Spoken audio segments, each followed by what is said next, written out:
Officers, UPSC आई की team आपका amazing, outstanding, happiest happy, super duper hit स्वागत करती है। मैं आपका दोस्त और आज का होस्ट।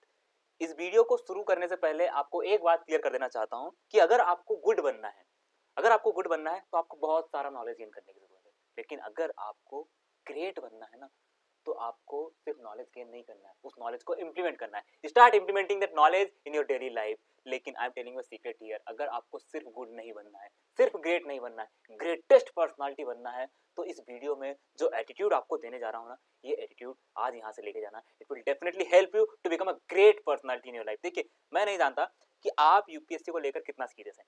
हो सकता है आप में से कई लोग ऐसे हैं जो वीडियो देख रहे हैं, लेकिन आपका यूपीएससी से दूर दूर तक कोई नाता नहीं है। लेडीज एंड जेंटलमैन, मैं आपको गारंटी नहीं दे सकता कि आपको इस वीडियो में खुश कर पाऊंगा या नहीं। I would not be able to impress you in this video, but if you are an UPSC aspirant, तो मैं आपसे वादा करता हूं, with all to respect my upcoming officers, ये मेरा वादा है आपसे, इस वीडियो के एंड होने तक आप यहाँ से बहुत कुछ सीख के जाने वाले हैं। You will definitely get some great learnings from this video. So मैं आपको बात करता हूँ, एक क्लियर कट स्टेटमेंट दे रहा हूँ, इसको छाप लीजिए। यूपीएससी जो है ना, आपका सिर्फ नॉलेज चेक नहीं करती है। यूपीएससी आपका सिर्फ नॉलेज चेक नहीं करती। यूपीएससी आप सिर्फ नॉलेज से नहीं निकाल सकते, आपको नॉलेज के साथ चाहिए जज्बात। मैं मजाक नहीं कर रहा हूँ, आई am very serious here. Chat GPT के बारे में आपने सबने सुना है, आप अपनी स्क्रीन पर देखिए, इंडिया टुडे का आर्टिकल, ये मेरे शब्द नहीं है। ChatGPT pass Wharton's MBA exam but failed UPSC prelims. क्या मिस्टेक कर गया, कहाँ मिस्टेक कर गया, उस पर भी बात करूंगा। बट ये एक क्लियर लिस्ट है, आप देखिए। हर एग्जाम के बारे में मैं आपको एक्सप्लेन नहीं कर सकता, समय की अपनी एक सीमा है। ये सारे वो एग्जाम्स हैं जिन पर चैट जीपीटी ने परफॉर्मेंस दी एंड क्वालिफाई किया। लेकिन जब यूपीएससी की बात आई ना, मैं चाहता तो यहाँ पर बहुत सारा कलेक्शन लेकर आ सकता था कि कहाँ गलतियां हुई, लेकिन एक उदाहरण के तौर पर ये एक क्वेश्चन लेकर आया हूँ। क्वेश्चन आप पढ़िए, 2022 के यूपीएससी का क्वेश्चन है। जब चैट जीपीटी से पूछा गया तो उसने इसका आंसर किया option number C 1 and 3 only, लेकिन इसका आंसर था B option number 2, sorry option number B P2 only. आप मेरे इस वीडियो को देखने के बाद आई कैन गारंटी यू कि आप रियलाइज करेंगे चैट जीपीटी ने ये ब्लंडर मिस्टेक की है। कुछ भी आंसर करता, लेकिन ऑप्शन सी इसका आंसर नहीं हो सकता था। मैं आपको बताता हूँ, देखिए, आप एक जोक सुनते हैं ना, आपकी डेली लाइफ में कोई आपको कलीग आपका जोक सुनाता, आपका दोस्त आपको जोक सुनाता, उस पूरे जोक पर आपको हंसी नहीं आती सर। यस ऑफिसर, आप हंसते हैं उस जोक में आने वाली एक पंचिंग लाइन पर जो आपको हंसी दे जाती है। ठीक वैसे ही यूपीएससी का पूरा क्वेश्चन पेपर आपको कभी समझ में नहीं आएगा। मैं अभी लिख कर देता हूँ, कभी पूरा क्वेश्चन पेपर आप नहीं समझ सकते, लेकिन उस क्वेश्चन में आप पूरी स्टेटमेंट समझें ना समझें, एक ऐसा पंचिंग वर्ड होगा जो आपको समझ में आएगा, जो आपको बताएगा कि दी गई स्टेटमेंट सही है या गलत है। कुछ ऐसा कलेक्शन, ऐसे वर्ड्स का कलेक्शन, ऐसे पंचिंग वर्ड का कलेक्शन मैं आपको लेकर आया हूँ। आप अपनी स्क्रीन पर समय देख रहे हैं, अगर आपको दिखता है all, only, very high, must, every, first time, oldest, ये सब अगर आपको दिख रहा है, इसका मतलब वो स्टेटमेंट गलत है। अगली स्लाइड पर आ रहा हूँ, ग्रीन कोडेड, ग्रीन कलर से कोडेड है, आप देखिए यहाँ पर। अगर आपको शब्द मिलता है can be, could be, may be, possible, enable, support, help, ये शब्द अगर आपको मिलते हैं, मैं कह रहा हूँ 99% चांसेस हैं कि ये स्टेटमेंट सही है। ध्यान दीजिएगा, ये दो स्लाइड आप छाप लीजिए। आपको चाहे तो आप अपनी दीवार पर लगा दीजिए, अपने टॉयलेट में, अपने बाथरूम में, अपने वॉशरूम में, अपने किचन में, जहां चाहे चिपका मारिए, लेकिन अल्टीमेटली आपको इसको अपने दिमाग में चिपकाना है। ध्यान दीजिएगा, मैं, आप कहेंगे ना कि ये सही बात है क्या, मैं सबूत लेकर आया हूँ, डोंट वरी अबाउट इट। ये क्वेश्चन आप देखिए, पहला क्वेश्चन नंबर फर्स्ट, यूपीएससी 2023 का एक क्वेश्चन है।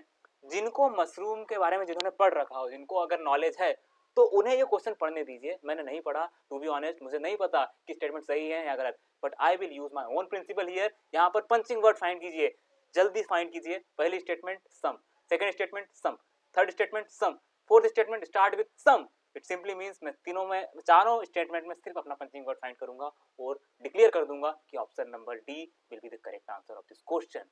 दूसरा सबूत देखिए, तीन स्टेटमेंट है, तीनों स्टेटमेंट स्टार्ट होती है सम से। मैं मार्क करूंगा, क्वेश्चन उन्हें पढ़ने दीजिए जिन्हें माइक्रो ऑर्गेनिज्म्स का आइडिया है, जिन्हें उसका नॉलेज है, लेकिन आप अपनी स्किल्स यूज कीजिए। ऑप्शन नंबर 3 मार्क कीजिए और आगे बढ़िए। क्वेश्चन नंबर थर्ड, यहाँ पर यूपीएससी 2019 का ये क्वेश्चन है, start with some, mark and answer it, very clear. Now question number fourth, यहाँ पर थोड़ा सा ट्विस्ट है, मैं सम कुछ ज्यादा कर रहा था, यहाँ पर आपको नेक्स्ट वर्ड मिला can be and third statement में ओनली। मैं दोबारा कह रहा हूँ, ये स्लाइड्स आपके बहुत काम आने वाली हैं। I am very sorry, I am not perfect because PPT, but you need to just take screenshot this two slides, this will help you to just crack this exam. I can guarantee you about that. Listen to me very carefully. मैं आपको question number 5 पर लेकर आ रहा हूँ। ये रहा question number 5, मक्के के बारे में। जिन्होंने पढ़ा है उन्हें क्वेश्चन पढ़ने दीजिए, आप अपने पंचिंग वर्ड फाइंड कीजिए। तीनों स्टेटमेंट में एक ही पंचिंग वर्ड यूज हुआ है, कैन बी। मैंने मार्क किया है and I am going to mark answer now and that is option D 1, 2 and 3 all statements are correct here. Question number 6 की बात करूंगा, none of them, none of them, none of them, answer will be that's it, no need to worry about anything, no need to read full question. Question number 7 की बात करूंगा, आयुष्मान भारत योजना के बारे में यहाँ पर सवाल है, आप इसे पढ़िए, आंसर मैं आपकी स्क्रीन पर अभी दे रहा हूँ। Option number B that only 3 will be the correct answer। समय का अपना अभाव है, आप अपना समय चाहें तो इस वीडियो को पोस्ट करके दे सकते हैं। The main purpose of this video was very simple. मैं चाहता तो यहाँ पर बहुत सारे क्वेश्चंस और लेकर आ सकता था, एक बहुत बड़ा वीडियो बना सकता था, but my very simple purpose was that कि मैं आपको बताना चाहता हूँ यूपीएससी सिर्फ आपका नॉलेज चेक नहीं कर रहा है, UPSC is checking your skills and your intelligency also. आप क्वेश्चन नंबर 7 पर दोबारा आइए, मैं आपको उदाहरण समझाता हूँ कि कैसे आपका सिर्फ नॉलेज चेक नहीं कर रहा है। यहाँ पर दुनिया की कोई भी योजना आप लेकर आइए, आयुष्मान भारत योजना के बारे में बात की गई है, हो सकता है आपने इसके बारे में पढ़ रखा हो, आप आंसर कर पाएंगे, बट नहीं पढ़ रखा है तो कोई भी योजना, ऑप्शन इसका स्टेटमेंट सेकंड पढ़िए, ये कह रहा है every citizen of India should be part of it. Near to impossible है कि कोई भी योजना हर सिटीजन को अवेलेबल होगी। Listen to me very carefully, सिर्फ एक पंचिंग वर्ड आपको किस तरह मदद कर सकता है एलिमिनेट करने में, आप उसे एलिमिनेट कीजिए, it will be helpful, it will be helpful for you to just get the answer of this question. So ऐसे और भी क्वेश्चंस हैं, ये आप होमवर्क समझ लीजिए कि you have to collect those all questions. और अगर आपको ऐसे क्वेश्चंस मिलते हैं तो प्लीज मैं वेलकम करूंगा कि आप उन्हें कमेंट सेक्शन में मेंशन करें, अगले वीडियो में हम उन पर डिस्कशन कर सकते हैं। एंड मैं यहाँ पर अपना पर्पस सॉल्व कर चुका हूँ। Now listen to me very carefully, अगर आपको जरा भी फील हुआ है कि ये वीडियो खास है तो एक लाइक हिट कीजिए, अगर ये वीडियो बकवास है तो प्लीज हिट अ डिसलाइक, ताकि मैं नेक्स्ट टाइम के लिए अवेयर हो सकूं। Thank you very much office, thank you very much for supporting me, have a nice day, जय हिंद।